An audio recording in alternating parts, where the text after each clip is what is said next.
मुझे step by step बताएं कि जिससे मेरा मन शांत हो जाए, मतलब कैसे चलूं, शुरू कहाँ से करूं और कहाँ तक इसका। भोजन सुधारो। सबसे पहले भोजन सुधारो, अल्पाहार करो। नींद सुधारो। नींद सुधारने का मतलब 5 घंटे या 6 घंटे जो टाइम रखो वो रात्रि में होना चाहिए और ब्रह्म मुहूर्त में उठना चाहिए। अगर स्टेप बाय स्टेप चलना चाहती हो तो पहले भोजन सुधारो। आपका भोजन सात्विक होना चाहिए, पवित्र होना चाहिए और धर्म के द्वारा कमाए हुए धन से होना चाहिए। दूसरा, आप अपनी नींद सुधारो। नींद में 6 घंटे सोने को होने चाहिए। 10 बजे से लेकर 4 बजे तक कितना समय हुआ है?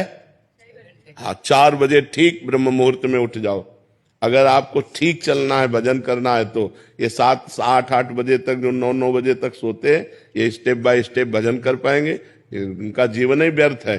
सूर्य भगवान उदय हुए और जो सैया में सो रहा है उसकी आयु, श्री, कीर्ति, बुद्धि सब नष्ट हो जाती है। जिसका भोजन ठीक और जिसका शयन ठीक और जबान सुधारो। हर समय नाम जप करो, मौन का आश्रय लो। अगर उत्तर देना है तो उचित शब्दों का उत्तर दो, व्यर्थ की वार्ता ना करो। वाणी संयम में, जिसका सुनना संयम में।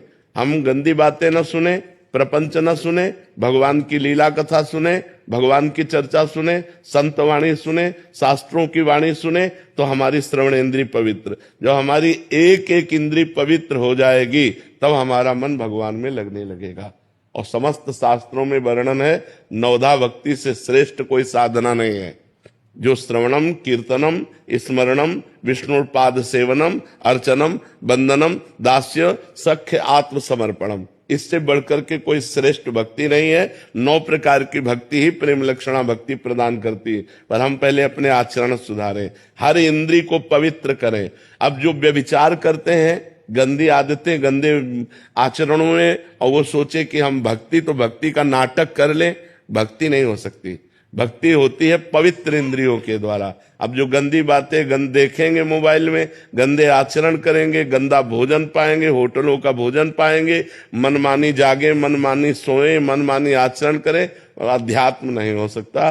वो मनमानी आचरण उनको नरक दुर्गति की तरफ ले जाएगा, भगवान की प्राप्ति की तरफ नहीं ले जाएगा।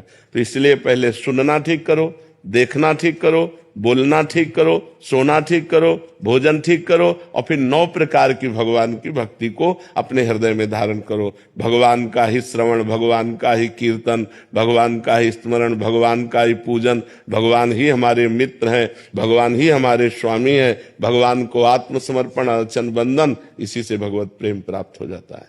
जी।